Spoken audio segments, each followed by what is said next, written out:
Graça e a paz do nosso Senhor e Salvador Jesus Cristo. Que bom que você está vendo esse vídeo nesse momento, porque eu venho através desse vídeo abençoar a tua vida. Não podia ser diferente, através da palavra de Deus. E essa palavra está escrita lá no livro de Jonas, no capítulo de número 3.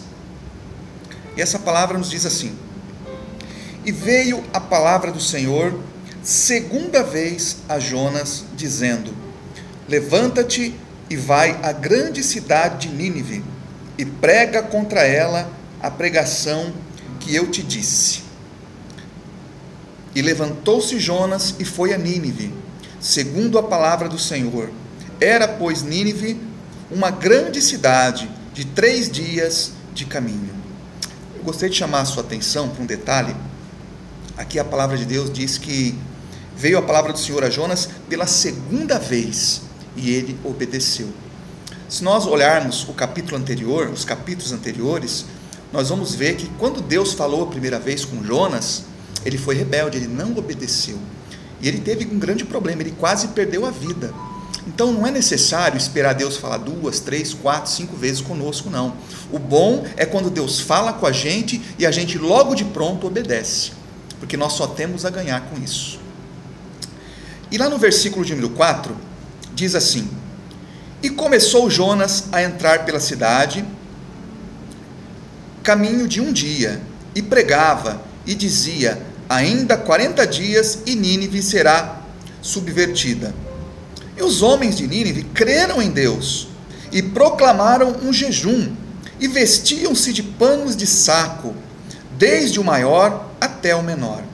Porque esta palavra chegou ao rei de Nínive, e levantou-se do seu trono, e tirou de si as suas vestes, e cobriu-se de pano de saco, e assentou-se sobre a cinza. E fez uma proclamação, que se divulgou em Nínive, por mandado do rei e dos seus grandes, dizendo: Nem homens, nem animais, nem bois, nem ovelhas, provem coisa alguma, nem lhes dê pasto, nem bebam água. Mas os homens e os animais estarão cobertos de pano de saco, e clamarão fortemente a Deus, e se converterão, cada um do seu mau caminho, e da violência que há nas suas mãos. Quem sabe se Deus se voltará a Deus, e se arrependerá, e se apartará do furor da sua ira, de sorte que não pereçamos? E Deus viu as obras deles, como se converteram de seu mau caminho, e Deus se arrependeu do mal que tinha dito lhes faria, e não o fez.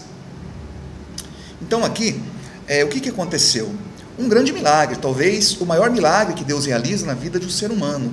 O maior milagre, como eu sempre costumo dizer, não é a cura de um câncer, da AIDS, não é ressuscitar um morto, o que Deus também faz. Mas o maior milagre é quando Deus entra na vida do homem e muda a vida do homem. Aqui nós sabemos que Nínive era uma cidade onde o povo era um povo muito mau, um povo que tinha muita maldade, né? Um povo violento demais.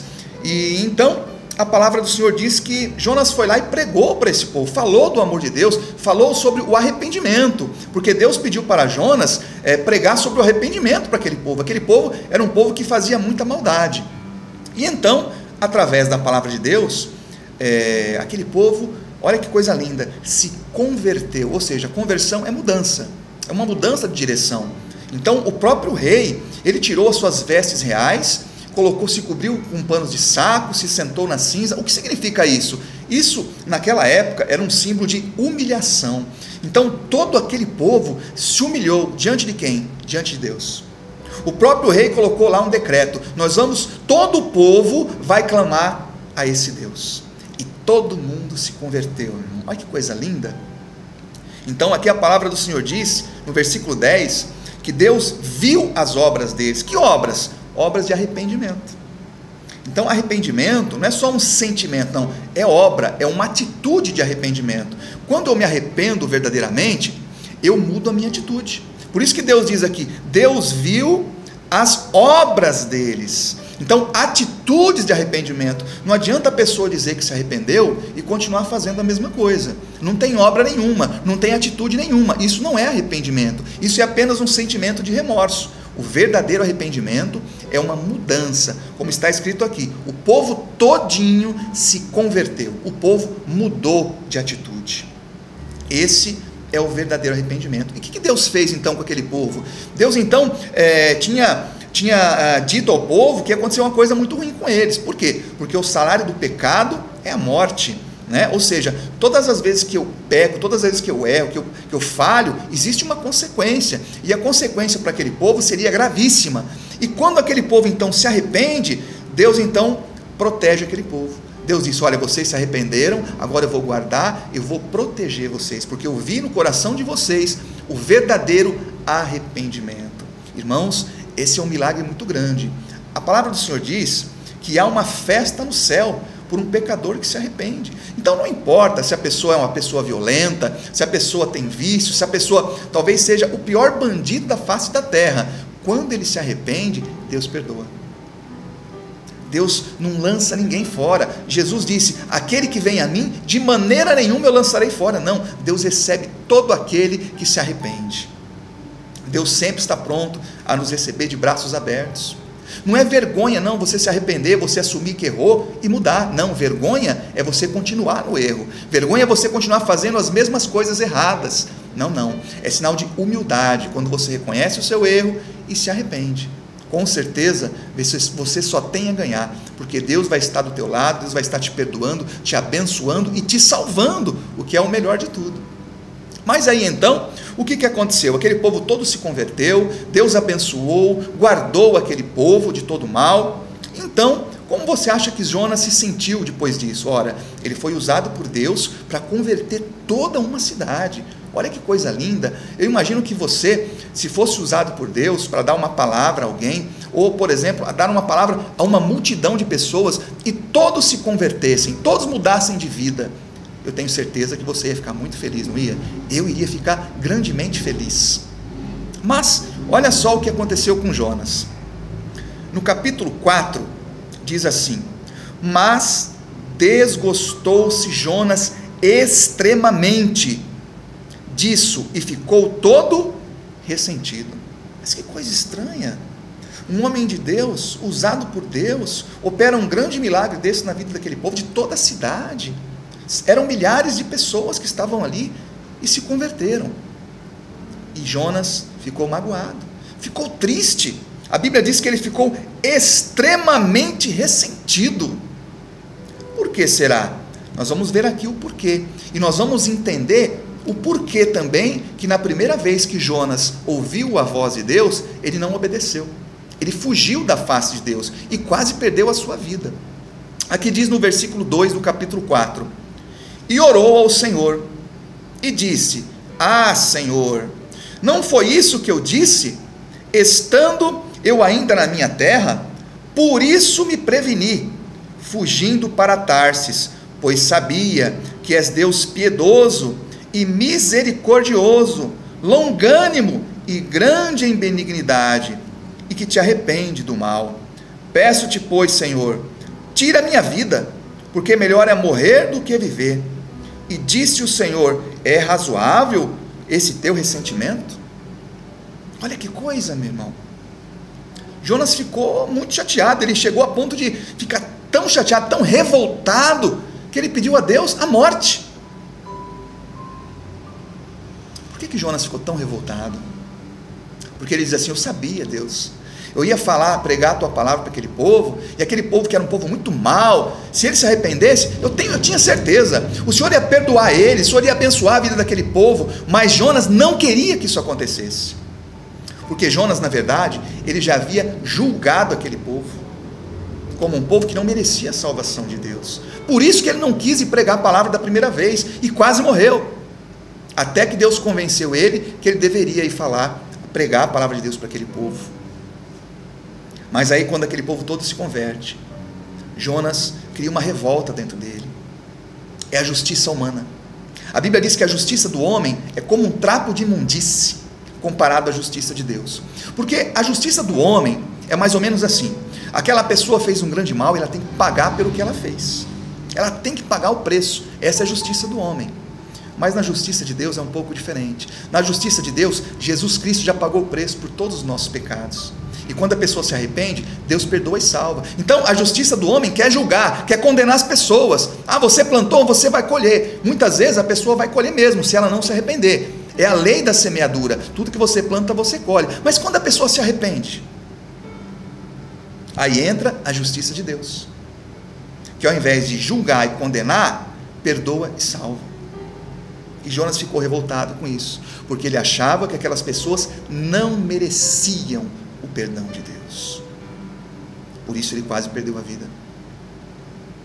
Quando nós começamos a julgar as pessoas, precisamos tomar um grande cuidado. Nós corremos um risco de ter um grande prejuízo na nossa vida. E às vezes nós não entendemos isso. Achamos que é normal a gente ficar julgando as pessoas, a atitude das pessoas, condenando, né? Não, meu irmão, isso não é normal, não. Isso é totalmente contra a palavra de Deus. A Bíblia diz: não julgueis para não serdes julgados. Porque com a mesma medida que você medir, você vai ser medido também. E a palavra é muito clara. No Sermão da Montanha, Jesus disse: os misericordiosos alcançarão a misericórdia de Deus. O que é misericórdia? Como que eu tenho misericórdia de alguém? Eu ser misericordioso significa que eu compreendo aquela pessoa, eu entendo a fraqueza dela, eu entendo o erro dela e procuro até ajudar, e perdoo, não julgo nem condeno. Isso é ser misericordioso, é entender que a pessoa erra da mesma maneira que eu também posso errar. Talvez o erro dela seja diferente do meu, mas da mesma maneira que eu perdoar aquela pessoa, que eu ser misericordioso com aquela pessoa, que eu for misericordioso com aquela pessoa, Deus também vai ser misericordioso comigo. É por isso que a Bíblia diz: se você não perdoar aquela pessoa que te magoou, que te ofendeu, Deus também não vai te perdoar. Se você condenar aquela pessoa, você também vai ser condenado. Tome muito cuidado com isso. Vou contar uma história bem rápida para você entender o que eu estou falando, como é grave esse tipo de coisa. Existia um anjo, era o anjo mais lindo que tinha, anjo de luz, Lucifer era o nome dele. Mas num determinado dia, ele estava ao lado de Deus. Mas num determinado dia, ele quis se igualar a Deus, ele quis tomar o lugar de Deus, ele quis ser igual a Deus. E o que aconteceu com ele? Ele foi lançado fora, ele e 1/3 dos anjos de Deus. Ele, do anjo mais lindo, se transformou no diabo, Satanás. E os anjos que o acompanharam se transformaram em demônios. Olha que coisa triste, porque ele quis tomar o lugar de Deus. A palavra do Senhor nos diz uma coisa muito, muito importante. Só existe um juiz, o justo juiz, Deus. Quando nós começamos a julgar uma pessoa, nós estamos tomando o lugar de Deus. Você entendeu a gravidade da coisa agora? O anjo tentou tomar o lugar de Deus. O que aconteceu com ele? A Bíblia diz que Deus não perdoou os anjos que se revoltaram, se rebelaram contra ele. E nós, que somos simples mortais, se nós começarmos a julgar as pessoas, se nós quisermos de repente tomar o lugar de Deus sem perceber, mas estamos tomando o lugar de Deus, como quando queremos ser juiz das pessoas. Olha o que pode acontecer conosco, meu irmão, é a perdição eterna. Os misericordiosos alcançarão misericórdia. Nós precisamos aprender a perdoar mais, a amar mais e julgar menos. Aliás, não julgar nada, não julgar ninguém, em hipótese alguma, mas tentar ajudar a compreender, entender a fraqueza do outro porque ele errou, que ele foi fraco naquele momento, e clamar até a Deus pela vida daquela pessoa. Foi isso que Deus pediu para Jonas. Jonas, vai lá ajudar aquele povo precisa de ajuda, e eu escolhi você para levar a salvação até eles. Talvez Deus tenha escolhido você também para abençoar muitas pessoas, aquelas pessoas que você olha e julga elas como uma pessoa perversa, uma pessoa muito má. Eu acho que aquele lá, ele merece sofrer mesmo, porque ele já fez tanto mal para tanta gente.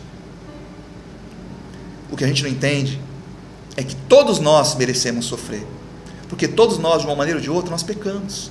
A Bíblia diz que todos nós pecaram, todos nós pecamos, todos os homens pecaram. Não existe nenhum homem na face da terra que nunca pecou. E todos nós merecíamos estar naquela cruz onde Jesus foi crucificado, mas Ele tomou o nosso lugar. Por isso todos nós temos direito ao perdão, não importa que tipo de erro a gente cometa. A única condição é que a gente tenha um verdadeiro arrependimento. Como diz aqui a palavra, Deus viu a obra deles, Deus viu atitudes verdadeiras de arrependimento. É isso que Deus quer ver nas pessoas, e talvez Deus quer ver isso usando você, perdoando, por exemplo, aquela pessoa que te magoou, aquela pessoa que te ofendeu, ou ao invés de você julgar aquela pessoa que está no erro, ajude ela, ore por ela. Seja uma pessoa usada por Deus para abençoar a vida das pessoas, e não para julgar nem condenar a vida das pessoas, mesmo porque, como eu disse, só existe um juiz, que é Deus. Não queira jamais, em hipótese alguma, tomar o lugar de Deus. Tome o teu lugar de servo, obediente. Não faça como Jonas, não.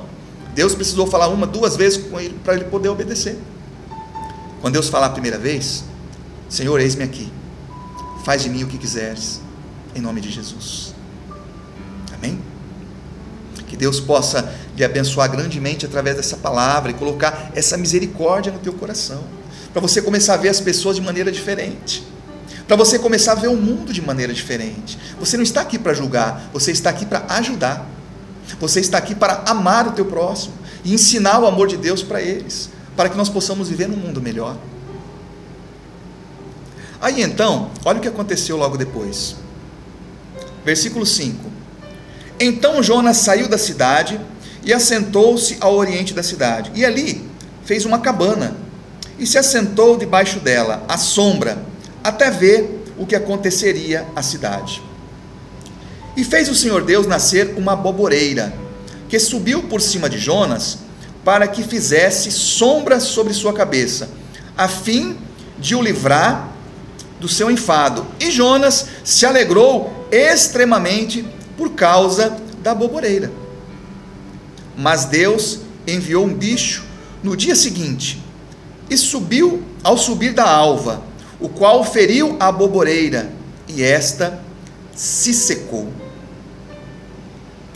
E aconteceu que, aparecendo o sol, Deus mandou um vento calmoso, oriental, e o sol feriu a cabeça de Jonas, e ele desmaiou, e desejou com toda a sua alma morrer, dizendo: melhor é morrer do que viver. Ora, Jonas estava triste, pediu a morte para Deus, mas de repente Deus fez crescer, vamos dizer assim, uma árvore, né? Do dia para a noite, para fazer uma sombra sobre Jonas, para mostrar para Jonas que Deus queria abençoar a vida dele. E de repente ele se alegrou muitíssimo. Ah, que maravilha, que bênção, né? Esse sol tão forte, e Deus fez crescer uma árvore sobre mim para fazer sombra. Ele ficou muito feliz, mudou de ideia. Mas aí, de repente, no dia seguinte, Deus faz aquela pequena árvore se secar, e Jonas volta com aquele pensamento ruim de novo. Ele diz: melhor é morrer do que viver. Aí então, no versículo 9 diz assim: então disse Deus a Jonas: é acaso razoável que assim te enfades por causa da aboboreira? E ele disse: é justo que me enfade a ponto de desejar a morte. E disse o Senhor: tiveste compaixão da aboboreira, na qual não trabalhaste, nem fizeste crescer, que em uma noite nasceu, em uma noite pereceu.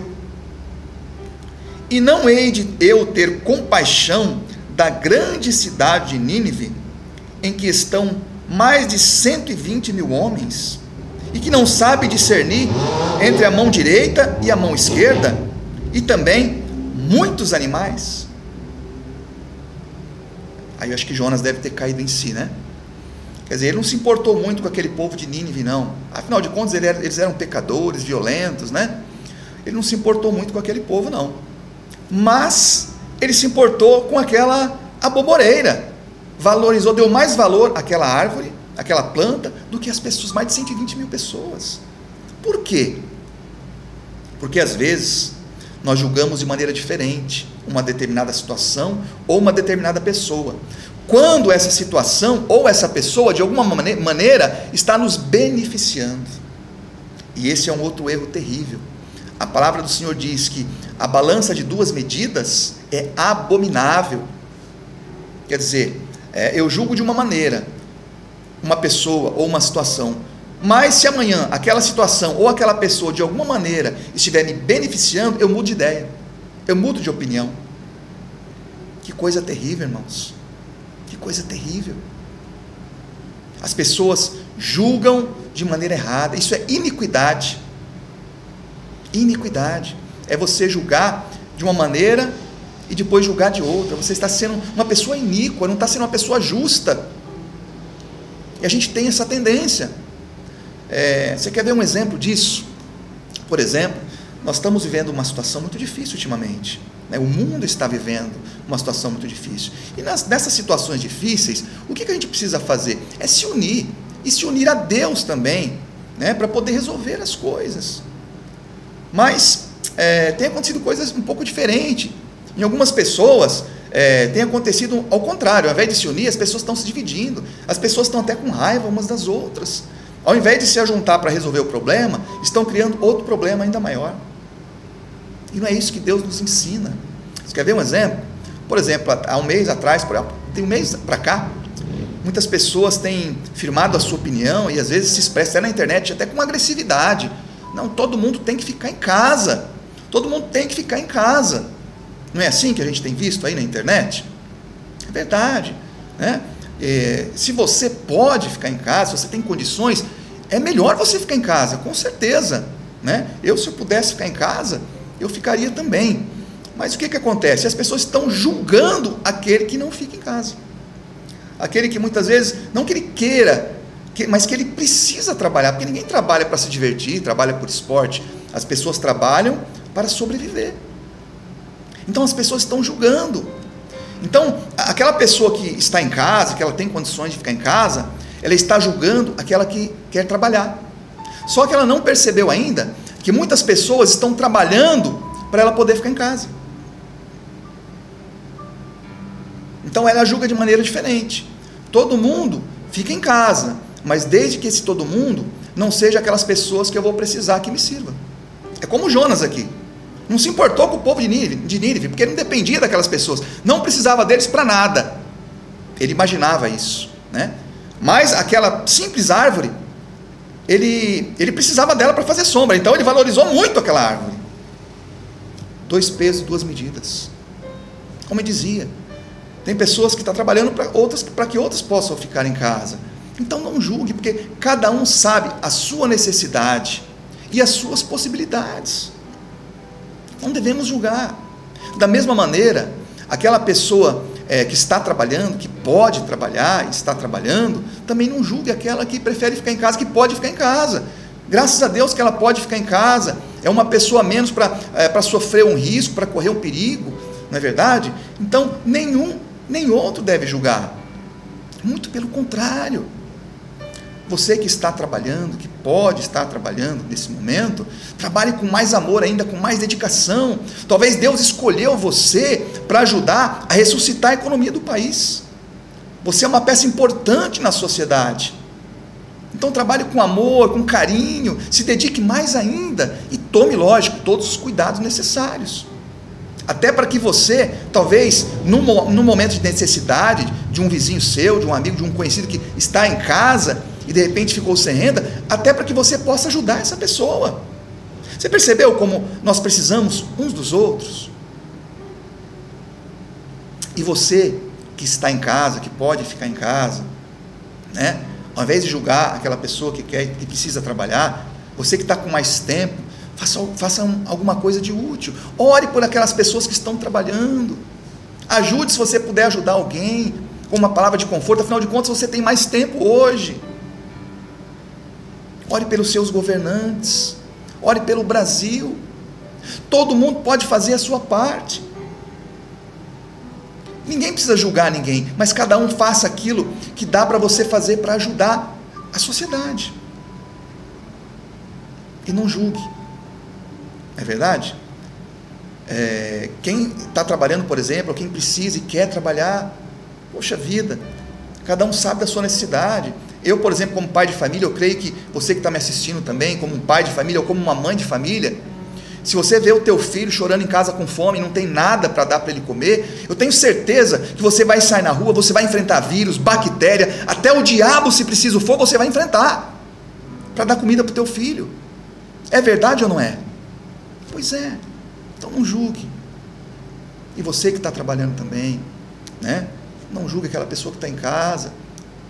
Talvez ela está insegura também, né? É tanta má notícia, tanto filme de terror que está passando aí na mídia, que as pessoas estão apavoradas. Então não julgue, porque a pessoa realmente está com medo, está com receio. E se ela pode ficar em casa, o melhor é ela ficar mesmo. Então ninguém julgue ninguém. Nós precisamos uns dos outros. Ao invés de você julgar, é melhor você amar o teu próximo. A palavra do Senhor nos diz uma coisa muito importante. A palavra do Senhor diz que nós somos parte de um corpo. A igreja é o corpo de Jesus Cristo. E ele começa dizendo assim, olha, mais ou menos assim, nós somos um corpo, olha para o teu corpo como um todo, e a palavra do Senhor faz assim uma analogia, e diz assim, olha, o teu olho não pode dizer para a tua mão, não preciso de você. O teu braço não pode dizer para a perna, não preciso de você. Já imaginou se o teu corpo só tivesse olhos, só tivesse mão ou só tivesse pé? Não, cada parte do corpo tem uma função, e todas elas estão juntas, unidas em um mesmo bem comum. É isso que nós precisamos aprender no momento de dificuldade. Cada um tem um papel na vida, na sociedade. Então aquele papel que foi dado para você, faça da melhor maneira possível. É isso que nós precisamos entender. Ao invés de julgar, vamos ajudar, vamos amar, que foi aquilo que Jesus nos ensinou. Nós dependemos uns dos outros, nós precisamos uns dos outros. Eu preciso de você que está me assistindo nesse momento. Nós precisamos uns dos outros. Ninguém consegue viver isolado numa redoma de vidro. Talvez aquela pessoa que é milionária, muito rica, ela diz assim, tudo que eu preciso, eu pago alguém para fazer para mim. Mas e se não tiver ninguém para receber o seu dinheiro para fazer para você? Como é que fica? Então você depende daquela pessoa que vai receber para fazer alguma coisa para você. Você que é muito rico, que costuma viajar de primeira classe de avião pelo mundo inteiro, né? Você depende do piloto do avião. Você depende daquela pessoa que conferiu a tua passagem, que guardou a sua bagagem. Você depende do peão que está todo sujo de graxa lá na oficina, fazendo a manutenção do avião. Você depende do peão que está lá na fábrica, produzindo peças para fabricar o avião, que você vai viajar lá de primeira classe. Como eu disse antes, né? Tem pessoas que estão trabalhando para algumas poderem ficar em casa. Por exemplo, o padeiro está trabalhando na padaria lá para não faltar o pão, o atendente do supermercado, o caminhoneiro, não é verdade? Estão trabalhando aí. Então nós dependemos uns dos outros. O ser humano precisa entender isso. Isso é a base da nossa vida. O amor a Deus e o amor ao próximo. Eu quero convidar você, a partir desse momento, a parar de julgar as pessoas, a parar de tomar o lugar de Deus, e tomar o lugar que é nosso, servos de Deus, que fomos criados para amar a Deus e amar o nosso próximo. Esse é o nosso papel aqui na terra. Vamos cumprir o nosso papel aqui na terra. Vamos fazer um mundo melhor, não só para nós, mas para os nossos filhos, nossos netos. O mundo está precisando tanto disso. O mundo está precisando tanto de amor, que as pessoas se unam mais, se ajudem mais, se amem mais, sejam mais solidárias e menos juízes umas das outras. Eu faço esse convite a você. Deixa o amor de Deus entrar verdadeiramente no teu coração. Comece a olhar as pessoas de maneira diferente, ainda que elas tenham opinião diferente de você. Olhe as pessoas com misericórdia, com amor. Você vai ser mais feliz, pode ter certeza disso. Jonas estava infeliz aqui, porque ele se revoltou com o que Deus fez com aquele povo, perdoou, abençoou aquele povo. Acho que devia ter até inveja no coração de Jonas, né? Não, meu irmão, são sentimentos ruins que não devem fazer parte da nossa vida. O que deve fazer parte da nossa vida é o amor, a misericórdia, a compreensão, a fraternidade. É isso que Jesus vem ensinar para nós, o amor de Deus. E se nós não aprendermos o que é o amor, tudo vai ser vão. A Bíblia diz, ainda que eu desse o meu corpo em sacrifício como oferta a Deus, ainda que eu fizesse um monte de coisa, desse cesta básica, fizesse um monte de coisa, sem o amor, nada tem valor, nada tem valor. Então vamos amar mais. Eu convido a você a partir de hoje, deixa essa palavra entrar no teu coração, ame mais, ajude mais e julgue menos, porque o maior beneficiado vai ser você mesmo. Você vai se sentir mais feliz, os teus filhos serão beneficiados, os teus netos, a tua família.